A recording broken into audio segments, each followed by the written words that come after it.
Jupiter rose as the bright morning star on that special day on April 17th, 6 BCE. But how can we know for sure? NASA has produced a 5-millennium catalogue of solar eclipses from 2000 BCE to the year 3000, and a 5-millennium catalogue of lunar eclipses for 2000 BCE to the year 3000. We live in an immaculately stable solar system, our special home in creation. And NASA can only draw up catalogues covering 5,000-year periods like this because the orbits of planets are totally predictable for the ancient past and for the far future. All planets follow mathematical rules first worked out by Johannes Kepler over 4 centuries ago and subsequently refined by the late great Isaac Newton.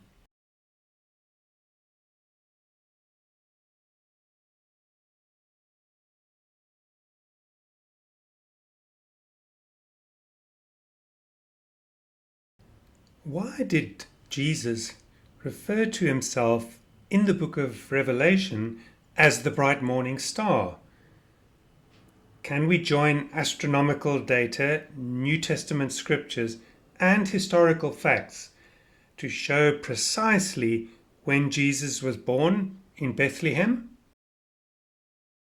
Matthew chapter 2 states that Herod was king when Jesus was born. It also describes how the Holy Family only returned from exile in Egypt after King Herod had died. Encyclopedia Britannica has established that the date of the king's death was March or April 4 BCE. In 2012, Pope Benedict XVI stated that the beginning of the calendar, based on Christ's birth, dividing history into BCE and CE, was miscalculated by the Eastern European monk Dionysius Exiguus. Pope Benedict argued rather that Jesus was born sometime between 7 BCE and 2 BCE.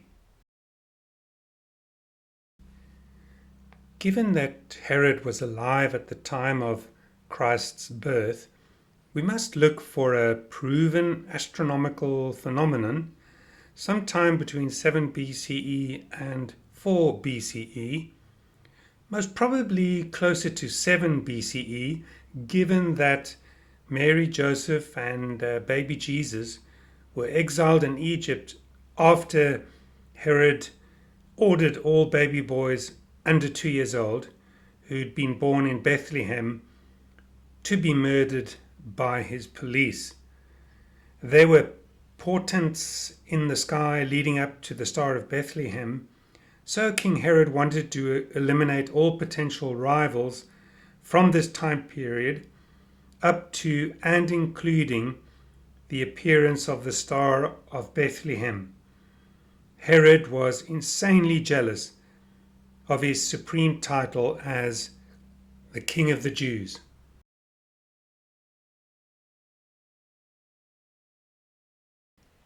US astronomer and writer Dr. Michael R. Molnar has decoded evidence for a coherent case for the Star of Bethlehem being the morning star of Jupiter, which appeared in a very unusual conjunction of heavenly bodies, including Jupiter and Saturn, on that momentous spring morning of April 17th, 6 BCE. This would make the birth of Christ an event at the start of spring, not in midwinter, as depicted in our traditional Christmas card approach, to this epic event in biblical history. Dr. Molnar points out that the ancients would have viewed the sky as a giant clock with various constellations of stars placed in zones along the zodiac.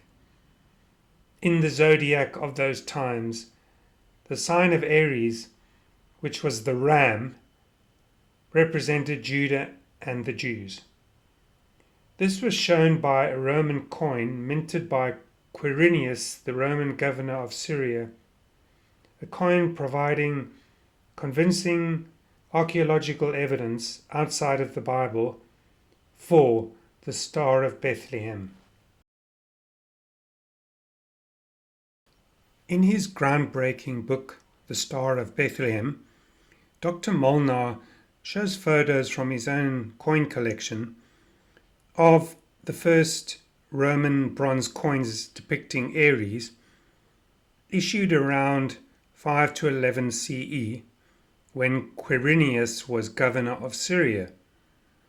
You can see on the coin a leaping ram, the sign for Judah and the Jews, looking backwards and upwards at a star.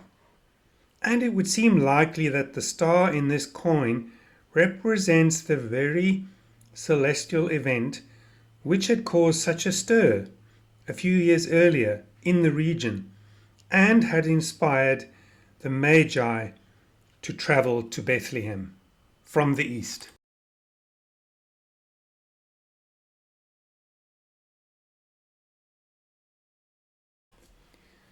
One of the striking aspects of Dr. Molnar's astronomical analysis is that Jupiter could indeed have guided the Magi all the way to Judah in 6 BCE, since Jupiter, normally traveling eastwards across the sky, appeared to reverse its direction at this time, pointing westwards.